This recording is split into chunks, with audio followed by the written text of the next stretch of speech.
अगर मैं आपसे पूछूं मेटल्स किसे कहते हैं, नहीं पता, चलो कोई नहीं। मेरा आपसे वादा है कि इस क्लास के बाद आप मेटल्स और नॉन मेटल्स को कभी भूल नहीं पाओगे। Let start this chapter. Okay, आज हम पढ़ने वाले हैं lesson number 3 of class 10, metals and non metals. और आज हम इतने अच्छे से पढ़ेंगे कि आपको ये हमेशा के लिए याद हो जाएगा। फर्स्ट ऑफ ऑल देखते हैं क्या क्या टॉपिक्स हैं इन दिस चैप्टर। इस चैप्टर में जो टॉपिक्स हैं, पहला है physical properties of metals and non metals, second है chemical properties of metals, third one है reaction between metal and non metal, कि जब मेटल और नॉन मेटल के बीच में रिएक्शन होगी तो कैसे होती है। फोर्थ है occurrence and extraction of metals, कि मेटल्स कैसे पाए जाते हैं और मेटल्स को कैसे एक्सट्रैक्ट किया जाता है, कैसे निकाला जाता है। नेक्स्ट है रिफाइनिंग ऑफ मेटल्स, मेटल्स को कैसे रिफाइन करते हैं, प्योरीफाई करते हैं। एंड लास्ट टॉपिक है कोरोजन, कि कोरोजन क्या होता है। हम वन बाय वन टॉपिक देखने वाले हैं। Now let's see what are metals. Metals क्या होते हैं, तो देखिएगा मेटल्स किसे कहते हैं, व्हाट आर मेटल्स। ठीक है, सिंपल सा है। ऐसे एलिमेंट जो इलेक्ट्रॉन डोनेट करें, इलेक्ट्रॉन दे दें, इलेक्ट्रॉन रिलीज कर दें, गिव कर दें, डोनेट कर दें, आर नोन एज मेटल्स।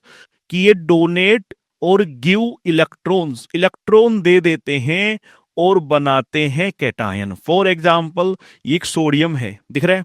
इस सोडियम ने एक इलेक्ट्रॉन बाहर निकाल दिया, इलेक्ट्रॉन दे दिया तो देखो इसने बनाया कैटायन, दिख रहा है आपको, इसने बनाया कैटायन। तो बड़ा सिंपल है। ऐसे एलिमेंट जो इलेक्ट्रॉन दे देते हैं, गिव कर देते हैं, डोनेट कर देते हैं और कैटायन बनाते हैं, आर नोन एज मेटल्स।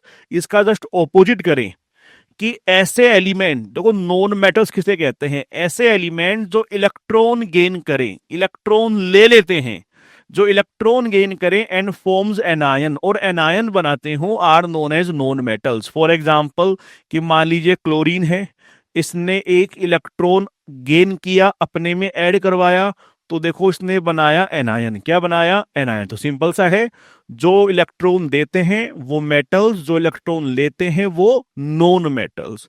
अब आप देखिए टेबल, ये टेबल क्यों दिखा रहा हूं, देखना।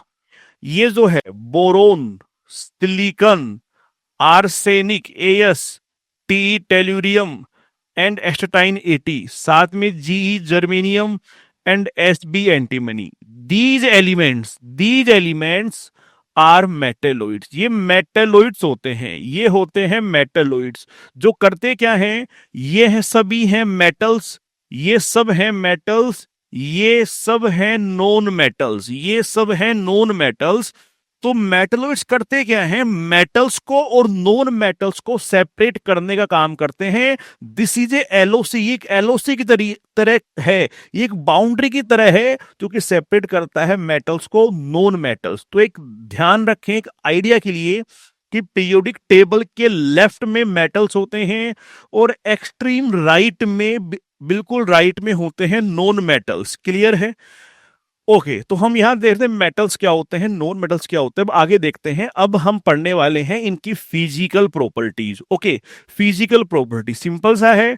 Metals have a shining surface, metals जो होते हैं उनकी सरफेस में शाइन होता है, चमक होता है। फॉर एग्जाम्पल देखिए इनकी सरफेस कैसे शाइन कर रही है, दिख रही है आपको। तो मेटल जो होते हैं इनकी सरफेस शाइन करती है, शाइनिंग सरफेस होती है। जबकि नॉन मेटल जो होते हैं इनकी शाइनिंग सरफेस नहीं होती है, शाइन नहीं करते हैं। बट इसमें एक एक्सेप्शन है, आयोडीन। ध्यान रखना, आयोडीन एक नॉन मेटल है, फिर भी उसके एक शाइनिंग सरफेस होती है। Keep remember, non metals shine नहीं करते, बट आयोडीन एक ऐसा नॉन मेटल है जो शाइन करता है। नाउ नेक्स्ट प्रॉपर्टी, जो मेटल्स होते हैं इनको पीट पीट के, मींस हथौड़े से मार मार के इनको थिन, पतले पतले वायर में कन्वर्ट कर सकते हैं। This property is known as ductility. इस प्रॉपर्टी को कहते हैं डक्टिलिटी। फॉर एग्जांपल आपको दिख रहा होगा ये मेटल है, इसको मारा जा रहा है और मार मार के इसको हमने थिन वायर में कन्वर्ट कर लिया, इस प्रॉपर्टी को कहते हैं डक्टिलिटी। जबकि जो नॉन मेटल्स होते हैं वो कैसे होते हैं, non ductile, means non metal को हम ऐसे वायर में कन्वर्ट नहीं कर सकते। अब एक इंपॉर्टेंट पॉइंट है, ध्यान रखिएगा, गोल्ड जो होता है वो मोस्ट डक्टाइल मेटल होता है, मोस्ट डक्टाइल। इसीलिए तो हम गोल्ड को मार मार के कैसे भी वायर बना के उनकी ज्वेलरी बना पाते हैं। नेक्स्ट प्रॉपर्टी, मेटल्स को बीट कर करके मार मार के थिन शीट में कन्वर्ट कर सकते हैं, पतली पतली शीट बना सकते हैं। This property is known as malleability. इस प्रॉपर्टी को कहते हैं मैलिएबिलिटी। जैसे फॉर एग्जांपल देखिए कैसे मेटल को पीट पीट के जो है थिन थिन शीट बनाई जा रही है। ठीक है, ये प्रॉपर्टी मेटल्स में होती है, इसे कहते हैं मैलिएबिलिटी। जो नॉन मेटल्स होते हैं वो नॉन मैलिएबल होते हैं, नॉन मेटल्स को आप थिन शीट में कन्वर्ट नहीं कर सकते। अब यहां भी एक इंपॉर्टेंट पॉइंट है, गोल्ड और सिल्वर जो होते हैं वो मोस्ट मैलिएबल होते हैं। Keep remember these points, okay. Now next property है metals are good conductor of heat. Metal जो होते हैं गुड कंडक्टर होते हैं, मतलब यहां देखिए, सपोज कीजिए अगर मैं इस रोड के इस एंड को हीट करूं, इसको वॉर्म करूं, तो ये वाला एंड भी अपने आप वॉर्म हो जाता है। क्यों हो जाता है, क्योंकि हमने जो यहाँ हीट दी वो हीट फ्लो कर करके इस एंड तक आ जाती है, इसमें से हीट फ्लो करके इस एंड पे आ जाती है, तो हम कहेंगे इससे हीट फ्लो हो रही है, हीट कंडक्ट कर रही है। तो metals are good conductor of heat, और इनका मेल्टिंग पॉइंट भी कैसा होता है, हाई। जबकि ये कैसे होते हैं, ये बैड कंडक्टर होते हैं, नॉन मेटल से हीट फ्लो नहीं करती है, बैड कंडक्टर होते हैं। और मेल्टिंग पॉइंट भी कैसा होता है, लो। कैसा होता है, लो। बट यहां भी कुछ स्पेशल पॉइंट्स हैं। पहला आप देखिए, best conductor of heat are silver and copper. जो बेस्ट कंडक्टर होते हैं हीट के वो कौन कौन से हैं, सिल्वर और कॉपर। गैलियम और सीजियम ऐसे दो मेटल्स हैं जिनका मेल्टिंग पॉइंट लो होता है। सभी मेटल्स का हाई होता है, बट ये दो ऐसे मेटल्स हैं जिनका मेल्टिंग पॉइंट कम होता है। नेक्स्ट, लेड एंड मरकरी जो होते हैं ये पुअर कंडक्टर ऑफ हीट होते हैं। ये मेटल्स तो हैं लेकिन फिर भी ये होते हैं poor conductor of heat. Keep remember these points. यहां देखें हमने क्या देखा, नॉन मेटल्स कैसे होते हैं, बैड कंडक्टर। लेकिन डायमंड क्या होता है, एलोट्रोप ऑफ कार्बन। यानी कि डायमंड जो है वो एक नॉन मेटल है, नॉन मेटल है तो लो मेल्टिंग पॉइंट होना चाहिए, लेकिन इसका वेरी हाई मेल्टिंग पॉइंट होता है। ध्यान रखिएगा, बहुत ज्यादा मेल्टिंग पॉइंट होता है, बिकॉज बहुत ज्यादा हार्ड होता है। Next property, metals are good conductor of electricity. Metals कैसे होते हैं, गुड कंडक्टर ऑफ इलेक्ट्रिसिटी होते हैं। मतलब ये है कि इनके थ्रू इलेक्ट्रिसिटी या इलेक्ट्रिक करंट पास कर जाता है, कंडक्ट हो जाता है, इसे कहा जाता है गुड कंडक्टर ऑफ इलेक्ट्रिसिटी। जबकि जो नॉन मेटल्स होते हैं they are bad conductor. Non metal से इलेक्ट्रिसिटी, इलेक्ट्रिक करंट फ्लो नहीं होती है, इसलिए ये होते हैं बैड कंडक्टर। अब यहां भी एक स्पेशल पॉइंट है, ग्रेफाइट, जो कि कार्बन का एलोट्रोप है। यानी कि ग्रेफाइट एक नॉन मेटल है। ग्रेफाइट नॉन मेटल है तो कैसा होना चाहिए, बैड कंडक्टर। लेकिन ग्रेफाइट कैसा होता है, गुड कंडक्टर, या बोल दो कंडक्टर ऑफ इलेक्ट्रिसिटी। यानी कि ग्रेफाइट से करंट फ्लो होता है। ये बात हमने पढ़ी थी इन द लेसन नंबर 4। आपको मैंने लेसन नंबर 4 के क्लास में भी, वीडियो में भी बताई थी कि ग्रेफाइट कैसा होता है, good conductor of electricity. Non metal है फिर भी इलेक्ट्रिसिटी फ्लो करवाता है। Now next, metals produce a sound on heating. अगर कोई मेटल है और आप उसको हिट करोगे तो हिट करने पर उनसे आवाज आती है। This property is known as sonorous. इस प्रॉपर्टी को कहते हैं सोनोरस। जबकि नॉन मेटल्स कैसे होते हैं, non sonorous, means non metals को आप हिट करेंगे तो किसी भी तरह की आवाज नहीं आती है।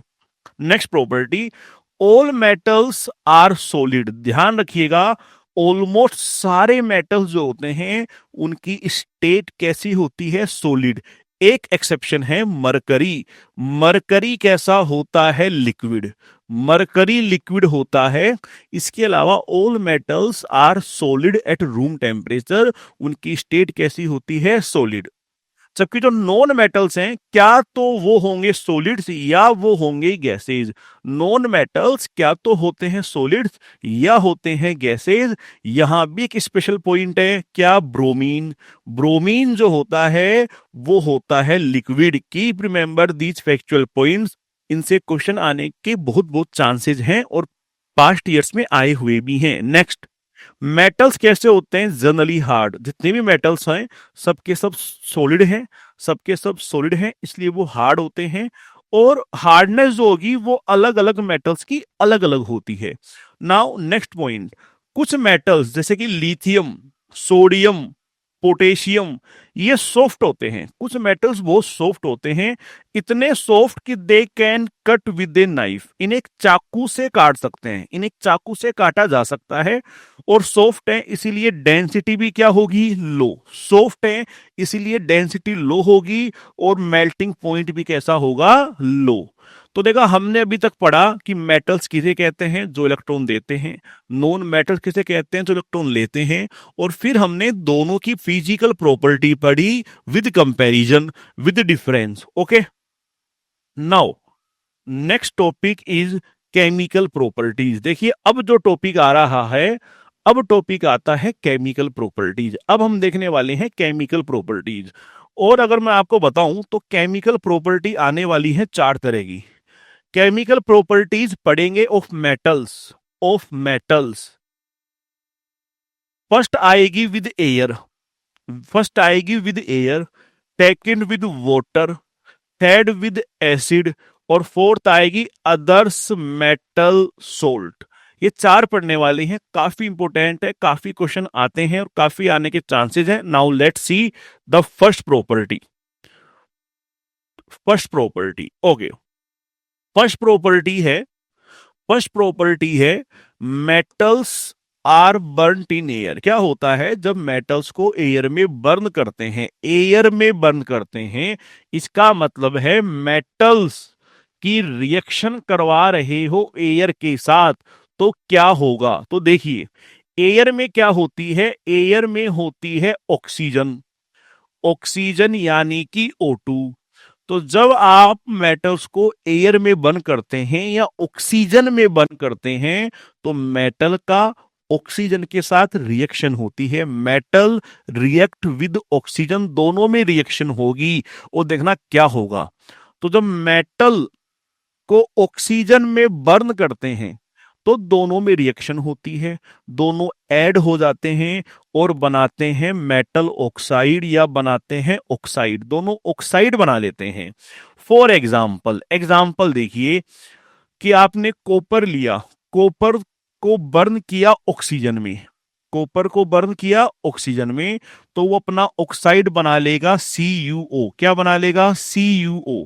ऐसे ही मान लीजिए एल्यूमिनियम लिया, एल्यूमिनियम को बर्न किया ऑक्सीजन में, तो वो अपना ऑक्साइड बना लेगा Al2O3। Al2O3।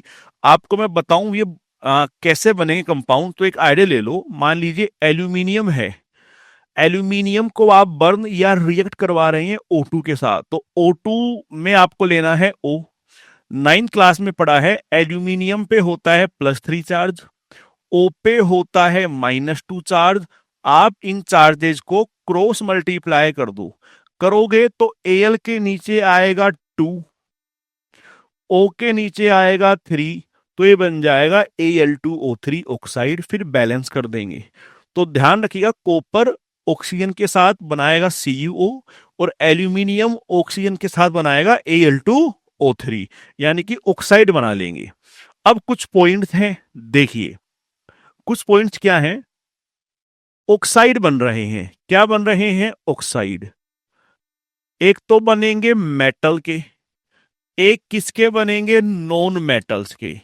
तो अभी बात हो रही है मेटल्स की। मेटल के जो ऑक्साइड बनेंगे, ध्यान रखिएगा वो बेसिक होते हैं इन नेचर। कैसे होते हैं? बेसिक। और नॉन मेटल के जो बनेंगे वो होते हैं एसिडिक इन नेचर। मेटल का ऑक्साइड बेसिक होता है, क्यों होता है देखने वाले हैं, और नॉन मेटल का ऑक्साइड एसिडिक होता है, समझते हैं कैसे। देखिए, मेटल्स के oxide are basic in nature, non metal का oxide are acidic in nature. ठीक है। अच्छा, कुछ ऐसे स्पेशल ऑक्साइड होते हैं जैसे कि Al2O3 एंड ZnO। ये कुछ ऐसे स्पेशल ऑक्साइड्स हैं जो एसिडिक और बेसिक दोनों होते हैं, मतलब acidic as well as basic दोनों की प्रॉपर्टी शो करते हैं। Such oxide are known as amphoteric oxide. बहुत ज्यादा इंपॉर्टेंट है। एवरी सेकेंड ईयर और alternate year CBSE ask this question. Amphoteric oxide means ऐसे ऑक्साइड जिनमें एसिडिक और बेसिक दोनों प्रॉपर्टी होती हैं, दोनों की तरह बिहेव करते हैं, are known as amphoteric oxides. Example Al2O3 and ZnO। तो देखिए, ऐसे ऑक्साइड्स जो कि रिएक्ट करें both acid as well as base, दोनों से रिएक्ट कर रहे हैं, मतलब दोनों की प्रॉपर्टी शो कर रहे हैं। कैसे? जब एसिड से रिएक्ट करेंगे तो बेस की प्रॉपर्टी शो करेंगे या बेस बन जाएंगे, और जब बेस से रिएक्ट करेंगे तो एसिड बन जाएंगे, मतलब एसिड की प्रॉपर्टी शो करेंगे। तो दोनों की प्रॉपर्टी शो करें, दोनों से रिएक्ट करें और साल्ट वाटर बनाएं, उन्हें कहते हैं एम्फोटेरिक ऑक्साइड। दो एग्जांपल हैं Al2O3 एंड ZnO। अब एक क्वेश्चन आता है सीबीएसई में कि Al2O3 एम्फोटेरिक ऑक्साइड है, प्रूव दो या प्रूफ करो कि ये एम्फोटेरिक है। अब अगर हमें प्रूफ देना है कि ये एम्फोटेरिक है तो हमें इसकी एसिड से रिएक्शन करवानी पड़ेगी और इसकी रिएक्शन बेस से भी करवानी पड़ेगी, मींस दोनों से करवानी पड़ेगी। और दोनों से करवा के बोलेंगे कि देखिए Al2O3 react with both acid as well as base and hence Al2O3 is an amphoteric oxide. देखिए कैसे, Al2O3 लिया, रिएक्शन करवाएंगे एसिड HCl के साथ। अब देखना क्या होगा, यहां से 6H, यहां से 3O, 6H3O, ये मिलके बना लेंगे H2O, ये मिलके बना लेंगे H2O3, और Cl और Al ये बना देंगे AlCl3। कितने बना देंगे? 2। कितने बना देंगे? 2। ऐसे यहां देखिए, अब करवाएंगे बेस NaOH से रिएक्शन, तो क्या होगा, यहां H है, वहां O है, तो ये तो बना देंगे H2O। क्या बना देंगे? H2O। 2 H दिख रहे हैं यहां, और वहां से एक O ले लेंगे, ये बना देंगे H2O। बाकी जो बचेंगे वो मिलके बनाएंगे NaAlO2। NaAlO2 इसे कहते हैं सोडियम एल्यूमिनेट। सोडियम एल्यूमिनेट बना देंगे। तो इसको मैं याद करने का एक मेथड बताता हूं आपको, कैसे करेंगे। आपने लिखा Al2O3 और आपने लिए हैं 2 NaOH, एक और एक 2। देखो क्या करेंगे, ऐसे उस ऊपर से OH और नीचे से H, यानी OH और H मिला दोगे तो ये बन गया H2O। और जो बचा, जो भी बचा, ठीक है, जो भी बचा इन्हें आपस में ऐड करो, तो क्या क्या बचा, Na2 बच गए तो आप एक ले लीजिए, Na2 बचे हैं, एक ले लीजिए, एक ले लिया। Al कितने हैं? 2, एक ले लीजिए। Na2 थे, एक लिया मीन्स आधा लिया, हाफ लिया। Al2 है, एक लीजिए मीन्स हाफ लीजिए। O कितने हैं? 4, 3 यहां, एक यहां, 4 आधे लीजिए, यानी कि 2 ले लीजिए O2 और साथ लगा दीजिए 2, तो ये बनेगा NaAlO2। NaAlO2 sodium aluminate. तो कीप रिमेंबर दीज रिएक्शंस, काफी इंपोर्टेंट है, काफी बार आ चुकी हैं और फिर से आने के चांसेस हैं। नाउ नेक्स्ट देखिए, नेक्स्ट पॉइंट क्या है। अभी हमने ऑक्साइड बनाया, मेटल को ऑक्सीजन के साथ, एयर के साथ रिएक्ट करवा के ऑक्साइड बनाया, बना दिया। अब ऑक्साइड के बारे में एक दो पॉइंट हैं, देखना क्या है। अगर कोई ऑक्साइड, अगर कोई ऑक्साइड वाटर के साथ मिलाने पर बेस बना ले, क्या बना ले? बेस, यानी कि एल्कली बना ले, बेस बना ले, इसका मतलब वो बेसिक ऑक्साइड है, बेसिक ऑक्साइड है।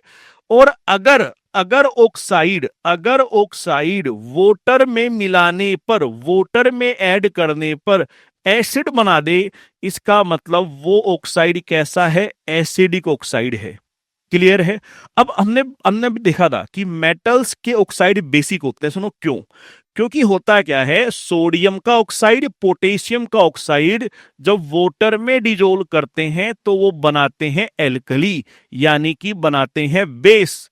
बेस इसीलिए सोडियम पोटेशियम यानी कि मेटल्स के ऑक्साइड कैसे होते हैं, बेसिक। एग्जांपल देखिए, ये है Na2O, सोडियम ऑक्साइड। इसे वाटर में डिजोल्व करोगे HOH, H2O लिख दो। ये H2O को HOH लिखो, एक ही बात है। तो क्या करो, O दे दीजिए इस H को, O दोगे इस H को, ये बनाएगा OH। एक OH पहले से है, O यहां आएगा तो दूसरा OH। अब हो गई है दो OH, और Na कितने हैं, दो। दो Na, दो OH, तो Na प्लस OH क्या बन जाएगा, NaOH2। सेम यहां पर बनेगा, दो के होंगे, दो OH होंगे, दो क्या बन जाएंगे, KOH। तो देखिए ये ऑक्साइड वाटर में डिजोल्व करने पे बेस बना रहे हैं, इसीलिए इनका नेचर कैसा होगा, बेसिक। ऐसा ही काम होता है with the other metal oxide. दूसरे मेटल के ऑक्साइड भी वाटर में डिजोल्व करने पे बेस बनाते हैं। That's why metals oxide are basic in nature. अब कुछ पॉइंट्स हैं, सिंपल से इंपॉर्टेंट, देखिए। पोटेशियम और सोडियम रिएक्ट करते हैं वाइग्रसली, इतने ज्यादा रिएक्टिव होते हैं कि they catch fire if kept open in air. कि सोडियम और पोटेशियम को अगर आपने एयर में ओपन रख दिया तो ये आग पकड़ लेते हैं, इतने ज्यादा रिएक्टिव होते हैं। इसीलिए इन्हें प्रोटेक्ट करने के लिए और कोई एक्सीडेंटल फायर, आग न लगे, मान लीजिए गलती से आपने इन दोनों को बाहर रख दिया, एयर में रख दिया, तो एयर में ये रिएक्ट कर जाएंगे, ऑक्साइड बनाएंगे। और जब ऑक्साइड बनाएंगे तो इतने ज्यादा रिएक्टिव होते हैं कि आग पकड़ लेते हैं। तो कोई एक्सीडेंटल फायर ना हो, कोई हादसा ना हो, इसीलिए इनको हमेशा कैरोसिन ऑयल में डुबो करके स्टोर किया जाता है। नेक्स्ट पॉइंट क्या है, कुछ मेटल्स हैं जैसे कि मैग्नीशियम, एल्यूमिनियम, जिंक, लेड, ठीक है। इन मेटल्स की जो सरफेस है वो कवर्ड रहती है with a thin layer of oxide. मान लीजिए ये जिंक है, ये जिंक मेटल है, इस जिंक मेटल पे इसी के ऑक्साइड की एक लेयर लगी होती है, लेयर चढ़ी होती है। ऐसे एल्यूमिनियम है, एल्यूमिनियम के ऊपर उसी के ऑक्साइड की एक लेयर होगी। तो ये कवर्ड होते हैं थिन लेयर ऑफ ऑक्साइड। अब ये जो लेयर है एक प्रोटेक्टिव लेयर का काम करती है और प्रिवेंट करती है मेटल को फ्रॉम फर्दर ऑक्सीडेशन। सपोज कीजिए हम विंटर्स में जैकेट पहनते हैं, तो जैकेट स्वेटर्स हम पहनते हैं। वो जैकेट और स्वेटर्स करती क्या है, वो हमारे लिए एक प्रोटेक्टिव लेयर होती है और हमें बचाती है किसी भी तरह की कूल एयर के रिएक्शन से, इंटरेक्शन से। ऐसे मेटल्स के ऊपर उन्हीं के ऑक्साइड की लेयर बन जाती है जो कि उनके आगे फर्दर रिएक्शन या ऑक्सीडेशन नहीं होने देती। ओके, नेक्स्ट पॉइंट, आयरन जो है does not burn on heating. Iron heat करने पे बर्न नहीं होता है, लेकिन जो आयरन फिलिंग्स होते हैं, मींस आयरन पाउडर कह दीजिए, वो बहुत वाइग्रसली, मींस बहुत ज्यादा हीट के साथ बर्न होता है जब आप उसको फ्लेम पर डालोगे। ये काफी अच्छे पॉइंट्स हैं, पूछे जाते हैं, कीप रिमेंबर। नेक्स्ट, कॉपर जो है, कॉपर वो भी बर्न नहीं होता है, लेकिन जो हॉट मेटल होता है वो कोटेड होता है with A black coloured layer of copper 2 oxide. कि कॉपर भी बर्न नहीं होता क्योंकि उसके ऊपर उसी की ऑक्साइड की लेयर होती है। दैट्स व्हाई कॉपर बर्न नहीं होता है। नेक्स्ट, सिल्वर और गोल्ड ऐसे दो मेटल हैं जो कि ऑक्सीजन से रिएक्ट नहीं करते हैं, ऑक्सीजन से रिएक्ट नहीं करते हैं, इसीलिए तो उनकी ज्वेलरी बनती है।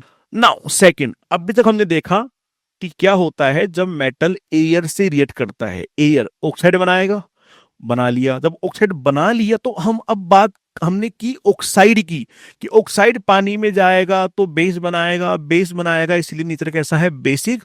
और हमने कुछ बात करी अलग अलग मेटल्स की, ठीक है।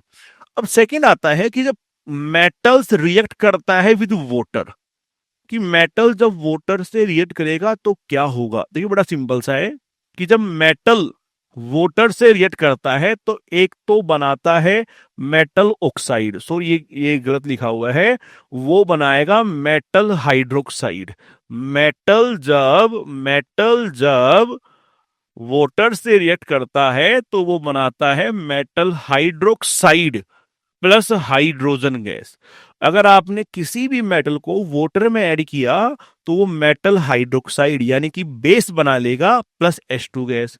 ऐसे अगर आपने मेटल ऑक्साइड लिया, उसको वाटर में डिजोल्व किया तो क्या बनाता है, मेटल हाइड्रोक्साइड। देखो हम देख चुके हैं पीछे, आप देखिए मेटल के ऑक्साइड को वाटर में ऐड करोगे तो metal hydroxide, sodium hydroxide, potassium hydroxide बना रहा है। तो मेटल ऑक्साइड को वाटर में डिजोल्व करोगे तो वो बनाता है हाइड्रोक्साइड। मेटल ऑक्साइड को वाटर में डिजोल्व करोगे क्या बनाता है, मेटल हाइड्रोक्साइड। हम देख चुके हैं। हमें क्या देखना है, मेटल को वाटर में मिलाओगे तो वो बनाएगा metal hydroxide plus H2 gas. देखिए कैसे, यहां देखिए, मान लीजिए हमने मेटल लिया के और इसको मिलाया वाटर H2O, जिसको लिख रहा हूं HOH, कोई दिक्कत। अब क्या होगा, इसका के और इसका OH, ये बना लेगा KOH, मेटल हाइड्रोक्साइड प्लस एक हाइड्रोजन बाहर। अगर हम दो लें और दो ही ये लें तो बनाएंगे दो KOH और दो OH मिलकर बना देंगे H2S। क्या बना देंगे, H2। देखिए दो पोटेशियम ले रहे हैं, वाटर से करवा रहे हैं रिएक्शन, जो ऊपर करवाई, तो ये बनाएगा metal hydroxide KOH plus H2 gas, plus निकलेगी heat energy, means exothermic reaction है। ऐसे ही सोडियम लें और वाटर में डिजोल्व करें, ऐड करें, तो बनाएगा metal hydroxide plus H2 plus energy. ठीक है, तो ध्यान रखिएगा, मेटल को जब वाटर से रिएक्ट करते हैं तो वो अपने हाइड्रोक्साइड बनाते हैं प्लस H2 गैस बनाते हैं। अब कुछ पॉइंट्स हैं। All metals do not react with water, सारे मेटल्स वाटर से रिएक्ट नहीं करते हैं। सेकंड पॉइंट, पोटेशियम और सोडियम, ये दो पोटेशियम और सोडियम रिएक्ट वायोलेंटली, बहुत वायोलेंटली रिएक्ट करते हैं with water. In case of sodium और potassium the reaction is so violent, बहुत ज्यादा वॉयलेंट होती है, एक्सोथर्मिक होती है, हीट निकल रही है, सच दैट कि evolve hydrogen immediately catches fire. ये जो हाइड्रोजन निकल रही है, ये निकलते ही आग पकड़ लेती है, कैचेज फायर।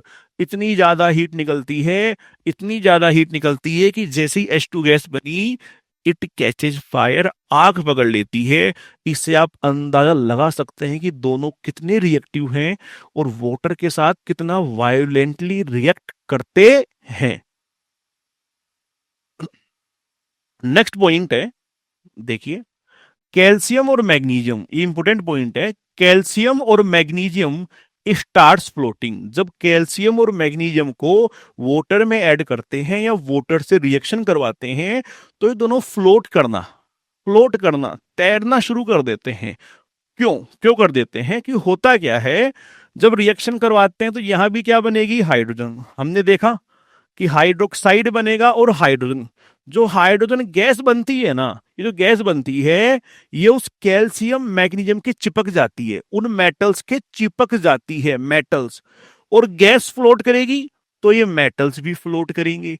तो होता क्या है, bubbles of hydrogen gas stick to the surface of the metal की सरफेस पे चिपक जाएंगे। अब गैस तो फ्लो करेगी तो मेटल भी फ्लोट करने लग जाता है। एक और पॉइंट है, मैग्नीशियम रिएक्ट नहीं करता विद कोल्ड वाटर। ध्यान रखना, मैग्नीशियम रिएक्ट करता है विद हॉट वाटर। ये सारे पॉइंट काम के हैं। इन पॉइंट से बड़ा अच्छा क्वेश्चन बन चुके हैं और आगे भी बन सकते हैं, कीप रिमेंबर। अब रिएक्शन है, देखिए कैसे।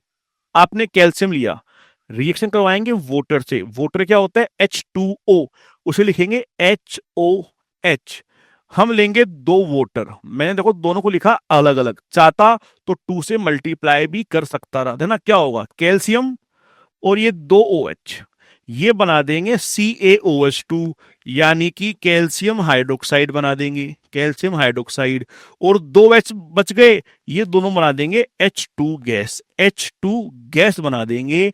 तो देखा आपने कैसे अगेन मेटल को वाटर में डिजोल्व करने पे वो अपना हाइड्रोक्साइड बनाता है प्लस H2 गैस बनाता है। नेक्स्ट, एल्यूमिनियम, आयरन और जिंक, ये 3 मेटल जो हैं ये ना तो कोल्ड वाटर से और ना हॉट वाटर दोनों से रिएक्ट नहीं करती। ये बड़ा इंपॉर्टेंट पॉइंट है। एल्यूमिनियम, आयरन और जिंक कोल्ड और हॉट दोनों से रिएक्शन नहीं करते, ये रिएक्ट करते हैं विद द स्टीम, ये केवल स्टीम से रिएक्ट करते हैं। देखिए फॉर एग्जांपल यहां इक्वेशन है, तो जगह नहीं है तो लो यहां देख लीजिए। आपने लिया एल्यूमिनियम, रिएक्शन करवाओगे स्टीम से, ठीक है। तो आप देखिए 3H2, 3H2 तो बाहर कितने H2 है, 3। और O कितने हैं, O है 3, O है 3। वो 3 O जाके लग जाएंगे 2 एल्यूमिनियम के साथ, 3 O जाके लग जाएंगे 2 एल्यूमिनियम के साथ, तो बना देगा Al2O3 ऑक्साइड और 3H2 बाहर। यहां देखिए Fe करवा रहे हैं 4H2O से, तो देखो 4H2, 4H2, 4H2 हो जाएगी बाहर। O कितने बचेंगे, 4, O भी कितने हैं 4, वो लग जाएंगे Fe में, Fe कितने हैं 3। ओके ओके, Fe ओके ठीक है। तो कितने हैं O4, ये लग जाएंगे Fe के साथ, इसे बैलेंस कर लेंगे तो बना देगा Fe2O3। क्या बना देगा, Fe2O3। इसे बैलेंस करना पड़ेगा, आई थिंक बैलेंस नहीं है ये, हाँ ये बैलेंस नहीं है, ओके बैलेंस नहीं है, ये बना देगा Fe2O3। Now last point in this, lead, copper, silver and gold.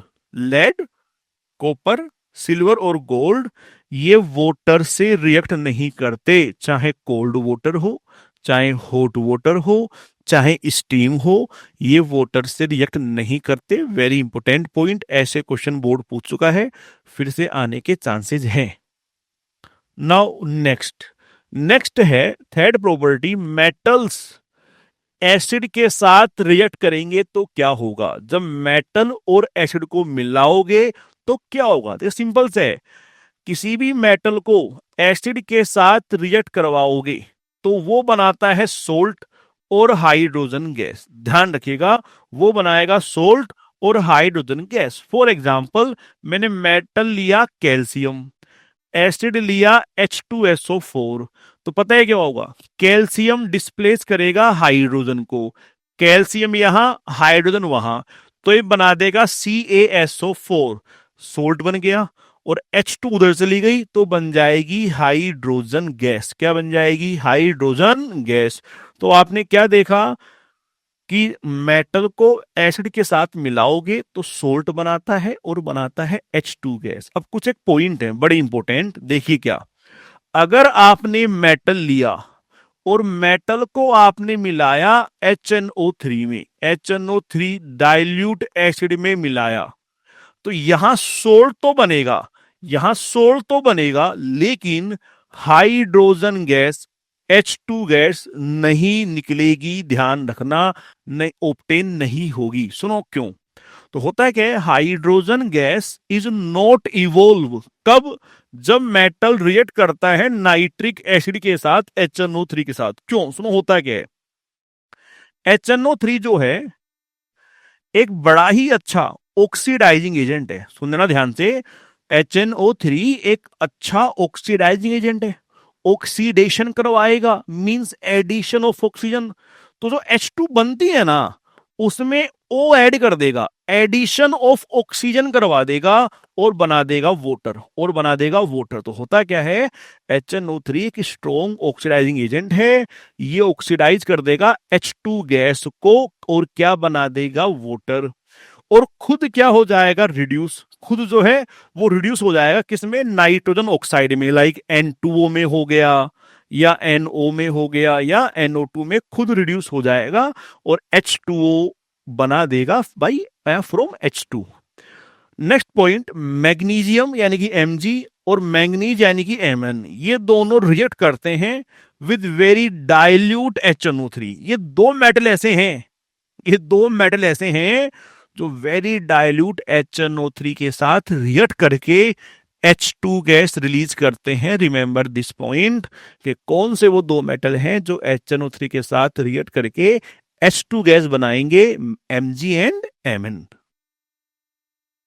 Now next, property number 3, how do metals react with solution of other metal. ये बड़ा इंपॉर्टेंट है, काफी क्वेश्चन आते हैं, काफी आ चुके हैं, एवरी ईयर या every second year question repeat होता है। तो देखिए कि मान लीजिए कोई मेटल ए लिया, उसको किसी दूसरे मेटल के साल्ट सॉल्यूशन से रिएक्ट करवाया, तो पता है क्या होगा, मेटल ए जाएगा और बी को डिस्प्लेस करेगा, ए बी को डिस्प्लेस करेगा। तो ए यहां आएगा तो बनेगा साल्ट सॉल्यूशन ऑफ ए, और बी बाहर मेटल बी। फॉर एग्जांपल, मैंने एक मेटल लिया जिंक और किसी दूसरे अदर मेटल के साल्ट CuSO4 का सॉल्यूशन लिया। अब क्या होता है, जिंक जाके कॉपर को डिस्प्लेस करता है, जिंक कॉपर की जगह, कॉपर जिंक की जगह, तो बना देगा ZnSO4 प्लस Cu। ऐसा क्यों हुआ? क्योंकि जिंक होता है, सुनिए, मोर रिएक्टिव। जिंक होता है मोर रिएक्टिव, कॉपर होता है less reactive. Zinc more reactive है, कॉपर लेस रिएक्टिव है। एक मोर रिएक्टिव लेस रिएक्टिव को डिस्प्लेस करता है। ऐसे मानिए दो व्यक्ति हैं, दो पर्सन हैं, एक स्ट्रोंग ताकतवर है, एक दुबला पतला कमजोर है। तो जो स्ट्रोंग है वो क्या करेगा, उस दुबले पतले वाले को उसकी जगह से हटा करके खुद बैठ जाएगा। एक मोर स्ट्रोंग पर्सन डिस्प्लेस कर देगा एक वीकर पर्सन को उसकी जगह से। ऐसा ही यहां पर है, जिंक मोर रिएक्टिव है, कॉपर लेस रिएक्टिव है, तो जिंक कॉपर की जगह आएगा, ZnSO4 बना देगा प्लस Cu। ठीक है, अब हमें ना ये याद करना होता है कौन ज्यादा रिएक्टिव है, कौन कम रिएक्टिव है। ठीक है, इसको याद करने के लिए हमारे पास ये है रिएक्टिविटी सीरीज। तो रिएक्टिविटी सीरीज गिवन है। रिएक्टिविटी सीरीज में क्या है, कुछ एलिमेंट्स या मेटल्स गिवन है in the decreasing order of reactivity. ये रिएक्टिविटी सीरीज है। ये क्या होती है, इसमें देखो कुछ मेटल्स गिवन है in the decreasing order of reactivity. Means ये जो सबसे पहले है ये मोस्ट रिएक्टिव है, जो लास्ट में है वो लीस्ट रिएक्टिव है। ऊपर से नीचे आओगे तो रिएक्टिविटी डिक्रीज करेगी। तो मान लीजिए सिंपल सा एक पॉइंट है, जो जितना ऊपर है वो ज्यादा रिएक्टिव है, जो जितना नीचे है वो कम रिएक्टिव है। आपको चेक करना है जिंक और Fe में कौन ज्यादा रिएक्टिव है, जिंक, क्योंकि वो ऊपर आ रहा है। कौन कम रिएक्टिव है, Fe, क्योंकि वो नीचे आ रहा है। तो कीप रिमेंबर, जो जितना ज्यादा ऊपर होगा वो मोर रिएक्टिव, जो नीचे होगा वो लेस रिएक्टिव। और मैंने बता दिया मोर रिएक्टिव जो है वो लेस रिएक्टिव को डिस्प्लेस कर देगा। अब इस सीरीज को याद करने की ट्रिक है, जैसे ये है, कल नई कार मांगी अलादीन जी ने। कल से के, नई से Na, कार से Ca, मांगी से Mg, अलादीन से Al, जी से Zn। अलादीन जी ने मांगने के बाद फिर पब में 1000 चाप खाए। फिर उसने पब में गया और वहां चाप खाए। कितने खाए, 1000।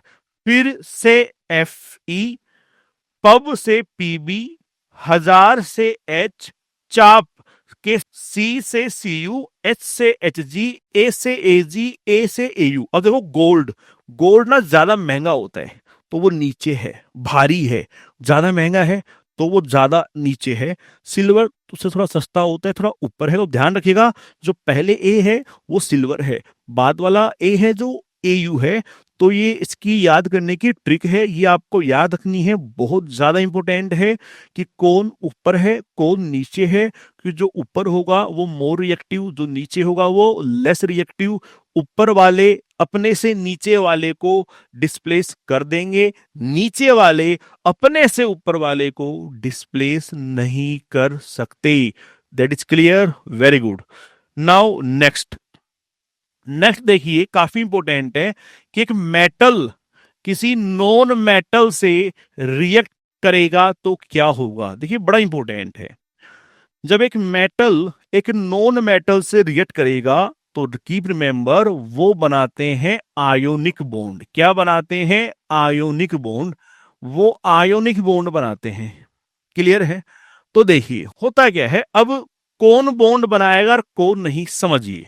देखो ये गिवन है हमें इलेक्ट्रॉनिक कॉन्फ़िगरेशन। देखिए ये है इलेक्ट्रॉनिक कॉन्फ़िगरेशन। आपको लिखना आता है, जैसे सोडियम का लिखें, सोडियम आता है 11 नंबर पे, तो इसका है 281। अगर मान लीजिए हम देखें क्लोरीन का कितने पे आता है, 17 पे, तो इसका है 287। अगर देखें मैग्नीशियम का 12 पे आता है तो 282। अब देखिए अगर मैं बात करूं इनकी, for sodium this is the outer most shell, this is the outer most shell. For chlorine this is the outer most shell. Sodium के आउटर मोस्ट शेल में कितना इलेक्ट्रॉन है? 1। मैग्नीशियम के हैं 2 और क्लोरीन के हैं 7। ठीक है। अगर मैं देखूं नोबल गैस को, इसके वैलेंस शेल में, देखिए नियोन के लिए वैलेंस है L, इसके वैलेंस शेल में है 8। मैं देखूं आर्गन को, आर्गन के लिए वैलेंस है M, वैलेंस है M, उसके वैलेंस शेल में है 8। होता क्या है सुनिए, नोबल गैस जो है, नोबल गैस, नोबल गैस बहुत कम, लेस रिएक्टिव होती हैं, बहुत कम रिएक्टिव होती हैं। मतलब बॉन्ड नहीं बनाती सर, बॉन्ड नहीं बनाती हैं, बहुत कम रिएक्टिव होती हैं। अब ये ढूंढा गया रिएक्टिव क्यों नहीं होती हैं, बॉन्ड ज्यादा क्यों नहीं बनाती हैं, तो हमने देखा इनके वैलेंस शेल में 8 इलेक्ट्रॉन हैं, इनके वैलेंस शेल में 8 इलेक्ट्रॉन हैं, इसीलिए बॉन्ड नहीं बनाती हैं। तो फिर हमने ये सोचा कि बाकी एटम्स इसीलिए बॉन्ड बनाते हैं ताकि उनके वैलेंस शेल में भी 8 इलेक्ट्रॉन हो जाएं। तो बड़ा इंपॉर्टेंट पॉइंट है, नोबल गैसेस कम रिएक्टिव होती हैं, बॉन्ड कम बनाती हैं, क्योंकि उनके वैलेंस शेल में 8 इलेक्ट्रॉन पूरे हैं, यानी कि ऑक्टेट पूरा है। तो बाकी बॉन्ड क्यों बनाते हैं? बाकी भी जो हैं, देखिए अब देखा इसके वैलेंस शेल में 1 है, यहां 2 है, यहां 7 है, ये भी कॉपी करना चाहते हैं नोबल गैस को। ये भी चाहते हैं कि 1 नहीं 8 हो जाए, 2 नहीं 8 हो जाए, 7 नहीं 8 हो जाए। तो ये भी 8 करने के लिए, ऑक्टेट पूरा करने के लिए एक दूसरे से बॉन्ड बनाते हैं। तो अगर हम देखें, अगर हम देखें, देखिए अगर हम देखें, सोडियम के वैलेंस शेल में 1 इलेक्ट्रॉन है, ये भी चाहता है मेरे वैलेंस शेल में 8 हो जाएं, 8 हो जाएं। तो 2 ऑप्शन है इसके पास। सबसे बेस्ट ऑप्शन क्या है? ये 1 इलेक्ट्रॉन निकाल दे। अलग से देखते हैं कि देखिए कि मान लीजिए हमने लिया सोडियम और हमने लिया क्लोरीन, ये आता है 11 नंबर पे, तो कॉन्फ़िगरेशन होगा 281। ये आता है 17 पे, कॉन्फ़िगरेशन होगा 287। इसके वैलेंस शेल में 1 है, इसके वैलेंस शेल में 7 है। ये भी चाहता है 8 हो जाएं, ये भी चाहता है 8 हो जाएं। सबसे बेस्ट तरीका क्या है? सोडियम क्लोरीन को 1 इलेक्ट्रॉन दे दे। ये मेटल है, अकॉर्डिंग टू डेफिनेशन इलेक्ट्रॉन देगा। ये नॉन मेटल है, अकॉर्डिंग टू डेफिनेशन इलेक्ट्रॉन लेगा। यानी कि 1 इलेक्ट्रॉन ट्रांसफर करवाएंगे सोडियम से क्लोरीन में। करवाओ तो क्या होगा? यहां बचेगा 2,8, एक तो गया, यहां 1 आया, तो 7 + 1 8। अब देखिए इसके भी वैलेंस शेल में 8, इसके भी वैलेंस शेल में 8, तो दोनों के अब 8 पूरे हो गए, नोबल गैस के बराबरी हो गए और ये भी स्टेबल हो गए। तो करते क्या है, दोनों 1 इलेक्ट्रॉन का ट्रांसफर किए हैं। क्यों किए हैं? ताकि वैलेंस शेल में, आउटर मोस्ट शेल में 8 इलेक्ट्रॉन हो जाएं। दूसरी बात, जब 1 गया तो बनाएगा +1 कैटायन, 1 आएगा बनाएगा -1 एनायन। अब एक कैटायन है, एक कैनायन है, दोनों में क्या होगा? अट्रैक्शन, अट्रैक्शन होगा तो दोनों पास आकर के बना लेंगे NaCl, और ऐसे बन जाता है NaCl। तो हो क्या रहा है? NaCl बन रहा है due to the transfer of electron, transfer of electron from one atom to another atom, या बोल दो transfer of electron from a metal to a non metal बना है। तो ऐसा बॉन्ड कहलाता है आयोनिक। तो Na और Cl में है आयोनिक बॉन्ड, और जो एक कंपाउंड बना है इसे कहते हैं आयोनिक कंपाउंड। क्या कहते हैं? Ionic compound. अब देखिए, नोबल गैसेज जो हैं, नोबल गैसेज जो हैं, इनके कंप्लीटली फिल्ड वैलेंस शेल होती है, मींस 8 इलेक्ट्रॉन होते हैं, इसीलिए लिटिल रिएक्टिविटी, कम रिएक्टिव होते हैं, कम रिएक्टिविटी शो करते हैं। तो हम करते क्या है, इस बात को बेस मान के, आधार मान के रिएक्टिविटी को एक्सप्लेन करते हैं ऑफ अदर एलिमेंट, कि वो क्या करना है, वो क्या करना चाहते हैं कि वो भी कंप्लीटली फिल्ड, यानी कि 8 इलेक्ट्रॉन पूरा करना चाहते हैं, और इसीलिए वो रिएक्टिव होते हैं। तो एक मेटल और एक नॉन मेटल की रिएक्शन करवाओगे तो वो आयोनिक बॉन्ड या आयोनिक कंपाउंड बनाते हैं। फॉर एग्जाम्पल, ये हम देख चुके हैं। अब देखिए एग्जाम्पल, एग्जाम्पल हमने देखा, सोडियम के वैलेंस शेल में एक था, वो एक दे देगा, निकाल देगा ताकि वैलेंस शेल में 8 हो जाए। क्लोरीन के 7 थे, वो एक ले लेगा, प्लस कर लेगा ताकि उसके भी 8 हो जाए। यानी कि सोडियम एक इलेक्ट्रॉन दे देगा क्लोरीन को, देने से उसके भी 8 पूरे और क्लोरीन के भी 8 पूरे, और अब इस इनमें बॉन्ड बन जाएगा जिसे बोलेंगे ionic bond. The bond formed by the transfer of electron from a metal to a non metal is known as ionic bond, जिसको इलेक्ट्रोवैलेंट बॉन्ड भी कहते हैं। ये तो बॉन्ड की बात हुई, और तो कंपाउंड बनेगा उसे कहेंगे आयोनिक कंपाउंड। क्या कहेंगे? Ionic compound. ये क्लियर है? देखिए, अब आती है प्रॉपर्टी जो आयोनिक कंपाउंड बने। मान लीजिए NaCl बना, MgCl2, अच्छा MgCl2 एग्जाम्पल और देख लीजिए। Mg 12 नंबर पे आता है, कॉन्फ़िगरेशन होता है 2 8 2। इसके वैलेंस शेल में है 2 इलेक्ट्रॉन, तो ये 2 देना चाहेगा कि यार 2 लेके जाओ, ये 2 मेरे ऊपर बोझ है, इन 2 को लेके जाओ। तो क्या होगा? क्लोरीन है हमारे पास 2, हमें बनाना है MgCl2, MgCl2। ये दोनों क्लोरीन को देखो, एक देगा इस क्लोरीन को, एक देगा इस क्लोरीन को, तो 2 चले गए, 2 चले जाएंगे तो वैलेंस शेल में 8, और हमने देखा क्लोरीन के वैलेंस शेल में 7 होते हैं, उससे मिलेगा उसके 8। तो इन तीनों का ऑक्टेट पूरा, इन तीनों का ऑक्टेट पूरा, और अब ये बना देगा MgCl2, जिसे बोलेंगे आयोनिक कंपाउंड। तो हमें देखनी है आयोनिक कंपाउंड की प्रॉपर्टी। देखिए, पहला है फिजिकल नेचर, यानी कि फिजिकल स्टेट, इनकी स्टेट कैसी होती है। तो ध्यान रखिएगा, ये होते हैं सॉलिड भैया, सॉलिड होते हैं, हार्ड होते हैं। क्यों? क्योंकि हमने क्या देखा, Na प्लस था, Cl माइनस था। इन दोनों में क्या होगा? इन दोनों में होगा अट्रैक्शन, इन दोनों में क्या होगा? अट्रैक्शन। ये अट्रैक्शन बहुत ही स्ट्रोंग होता है, बहुत ज्यादा स्ट्रोंग होता है, और ज्यादा स्ट्रोंग होने की वजह से ही ये बन जाते हैं सॉलिड। तो ध्यान रखना, सॉलिड और हार्ड होते हैं क्योंकि इनमें स्ट्रोंग फोर्स ऑफ अट्रैक्शन होती है between positive and negative ion. इन दोनों में अट्रैक्शन बहुत ज्यादा होता है, और इसी हाई अट्रैक्शन, स्ट्रोंग अट्रैक्शन की वजह से ये solid as well as hard बन जाते हैं। सेकंड पॉइंट है मेल्टिंग और बॉइलिंग पॉइंट। देखिए, हार्ड है, हार्ड है, सॉलिड है, तो सिंपल सी बात है, इनको तोड़ने के लिए, अलग करने के लिए मेल्टिंग और बॉइलिंग पॉइंट भी क्या देना पड़ेगा? ज्यादा, मींस टेम्परेचर क्या देना पड़ेगा? ज्यादा। तो उससे मेल्टिंग पॉइंट भी ज्यादा, बॉइलिंग पॉइंट भी ज्यादा। तो देखिए पॉइंट क्या है, आयनिक कंपाउंड है high melting and high boiling point. Board पूछेगा क्यों है, पूछ चुका है, क्योंकि क्योंकि दोनों में अट्रैक्शन ज्यादा है।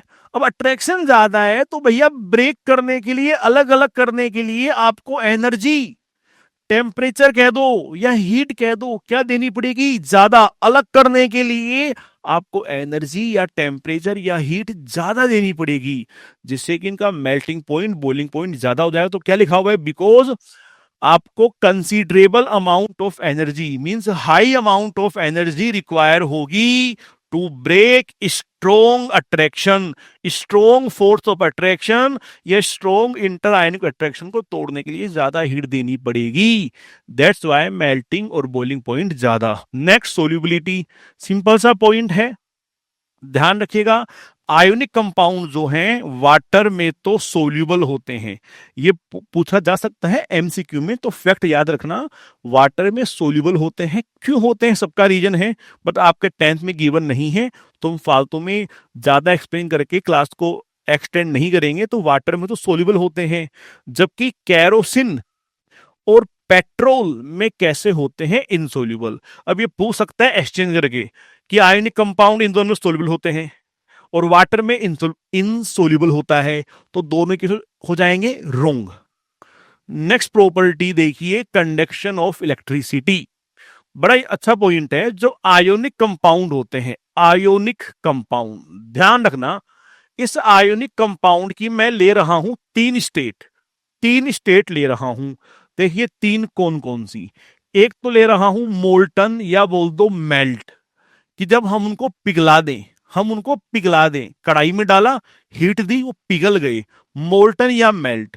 दूसरा ले रहा हूं उसका सॉल्यूशन, सॉल्यूशन कि कोई भी कंपाउंड है, मान लो नमक है, NaCl है, पानी में मिला दिया, बना दिया सॉल्यूशन। और तीसरा है हम उसके लिए सॉलिड स्टेट, जैसा वो सॉलिड है, जैसा कि वो सॉलिड है, ठोस है, हम वो की वो स्टेट लें। तो देखना क्या होगा, अगर सॉलिड स्टेट में है तो ये करंट को फ्लो नहीं करवाते, इलेक्ट्रिसिटी को फ्लो नहीं करवाते, बट इन दोनों स्टेट में करंट को फ्लो करवाते हैं।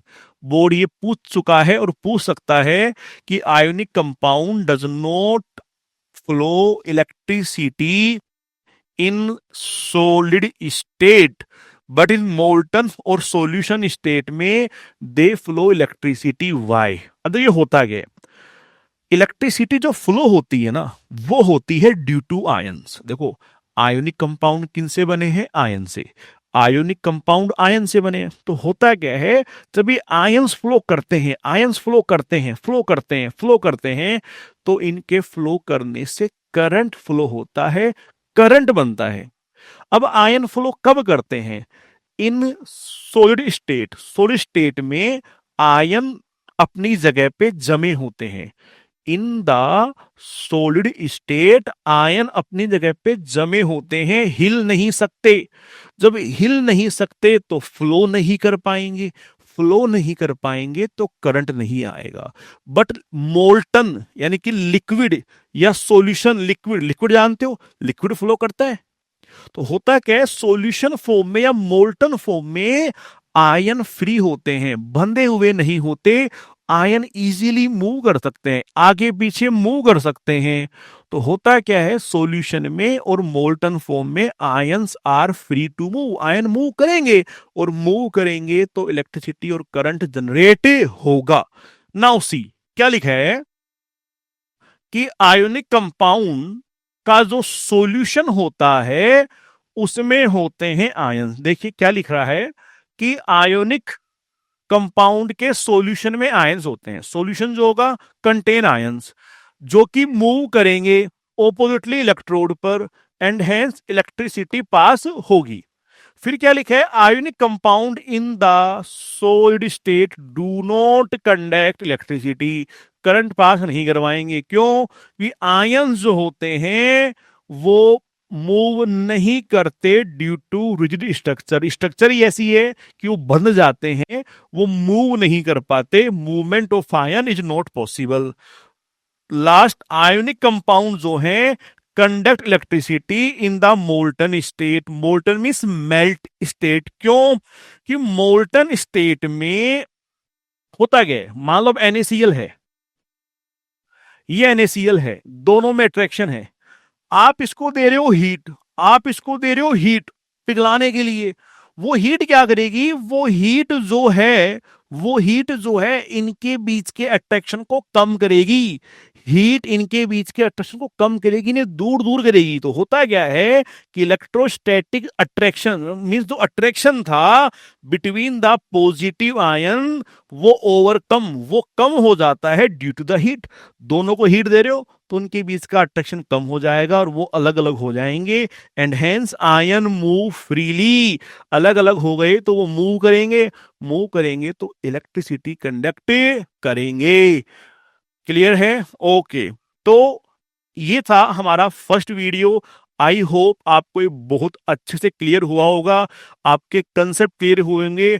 अगर आपको अच्छा लगा तो वीडियो को सेव कीजिए, सब्सक्राइब कीजिए, और ये जरूर बताइएगा कि इस वीडियो से पहले और इस वीडियो के बाद में इस चैप्टर को लेके आपका नजरिया थिंकिंग चेंज हुई या नहीं। Thank you.